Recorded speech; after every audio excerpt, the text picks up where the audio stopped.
I'm sure you want to get editing right away, but it would be good to learn about the general layout of Premiere Pro.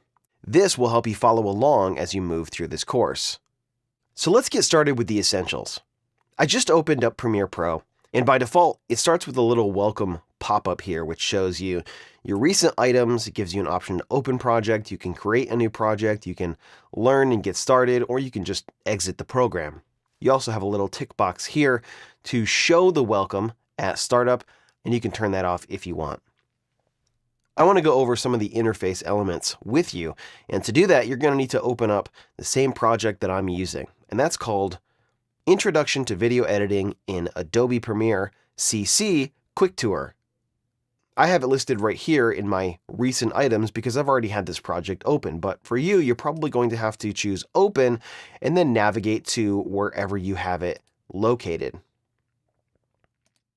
So when you open up your project in Premiere Pro, it should look something like this.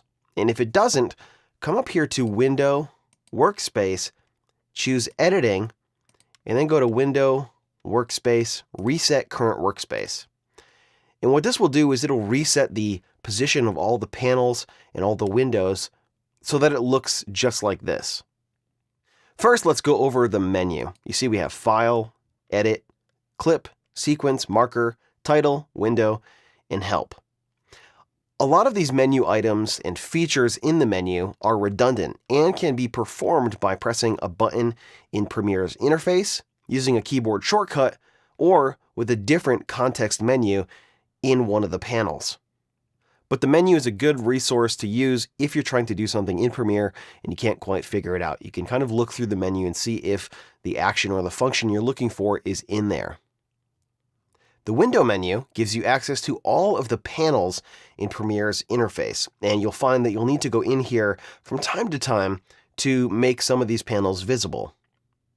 Now, there's one thing specifically I wanted to draw your attention to in the menu, and that's under Edit, Preferences, Autosave. This Preferences dialog contains all of the main preferences in Premiere that you may want to set. You have General, Appearance, Audio, Audio Hardware, but really important, I think, is the Autosave. Autosave, I think, is a really important preference to check on, and you can see that it's checked on right here, so that in case anything happens with your project, you won't lose your work. You can see I have it checked on right here. I have it set to automatically save every 5 minutes, and maximum project versions is set to 10. There's also an option to save backup project to Creative Cloud if you are a Creative Cloud user. There may be a few more preferences that we check back with later in this course, but autosave is the only one that I'm really concerned with right now. You can see the main interface here is broken up into panels, and panels are organized in the main application window in an arrangement called a workspace, which you saw in the beginning of this lesson where I came in and I made sure it was set to editing, and then I reset the current workspace. There are a few preset workspaces, which is basically an arrangement of these windows. There's assembly, audio, color correction. I created these two, dual monitor and edit with reference monitor. And once you arrange the windows how you like, if you want to save that, it's pretty easy to do. You just select new workspace and then you name it, and then it'll be available to you right up here anytime you want to use that particular workspace. I have one that's specifically set for using dual monitors, and what that does is it takes some of the windows and it pushes those out to a second monitor so I can maximize my workspace. Now, like I mentioned, the workspace is customizable, so these panels are all repositionable, and the other panels will resize to fit the workspace. You can see we can make any of these bigger or smaller just by grabbing and dragging in between the panels. You can also take the panels and move them around. So if I click up here and drag, and I pull this over here, you can see I'm getting these little purple indicators here.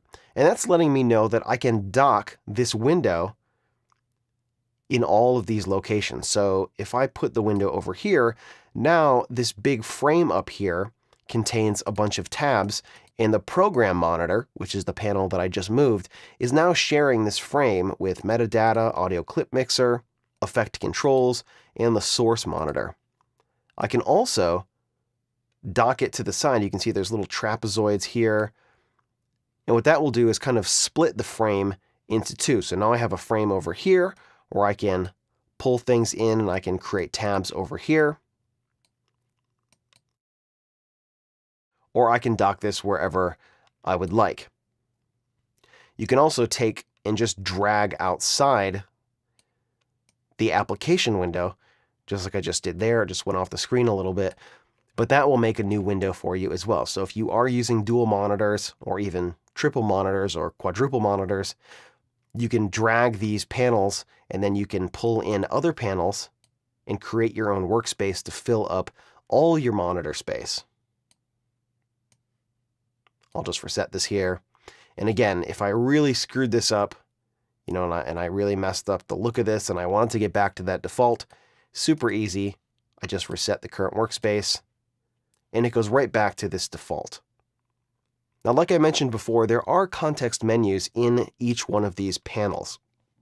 Each panel will have a little menu here for closing the panel group, and so on. But if you right-click in the panel, it'll bring up a menu with all kinds of different features. Additionally, there's also a little wrench icon here, which also has menu items as well. Now, as you see as I click around the interface, the panel that I'm currently selecting is highlighted blue.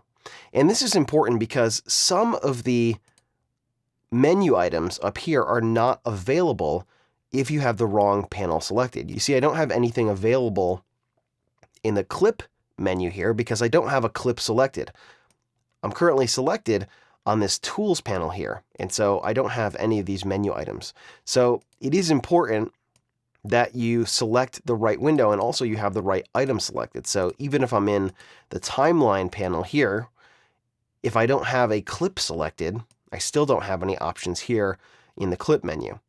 I do have options here when I'm in the sequence window, but if I'm over here in the info window, I can't access my sequence settings because I don't have a sequence selected.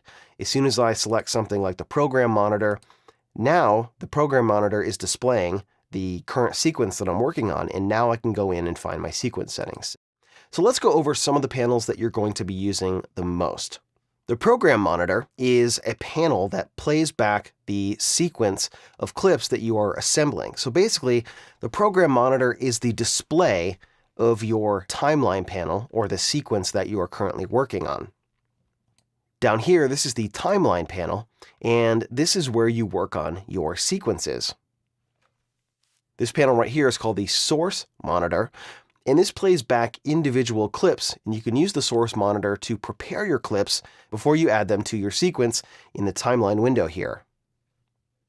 Down here, let me make a little bit of space. This is the project panel. You can see it says right here, project, and then it gives you the name of this project. The project panel contains all of the assets you're going to use for your project, and it's where you can organize those assets so that they are easy to find. Way over here is the audio level meter panel, and this duplicates the display of the audio track mixer's master meters. That was a lot of words right there. So basically, this is an audio meter, and if I play this clip here, because we are making larger cookies, you'll want to take the low and slow approach. This is not showing me the meter of this track, it's showing me the master meter. Now, another panel that you're going to use quite often is right up here, and that's the effects controls panel. Right now, you don't see anything in here until I select a clip. And now you can see I have some parameters here that I can adjust. Now, I haven't added any effects on this clip, but there are a few default parameters here. If I add an effect to this from the effects panel, you will see the effects listed here, and you can change the parameters of those effects. And if I did want to add an effect to this, what I would do is come down to this frame right here, and you see I have this little scroll bar right at the top there because this frame isn't big enough to display all of these panels or all of these tabs. And if I click right here, you will see the effects panel. Now, the effects panel contains all of the audio and the video effects contained in Premiere. It's where you'll find all of the basic native effects that ship with Premiere Pro, and there are quite a few. And it's also where you'll find any third-party effects which you may buy for Premiere Pro. Now let me go over some of the other panels here that are brought up by default.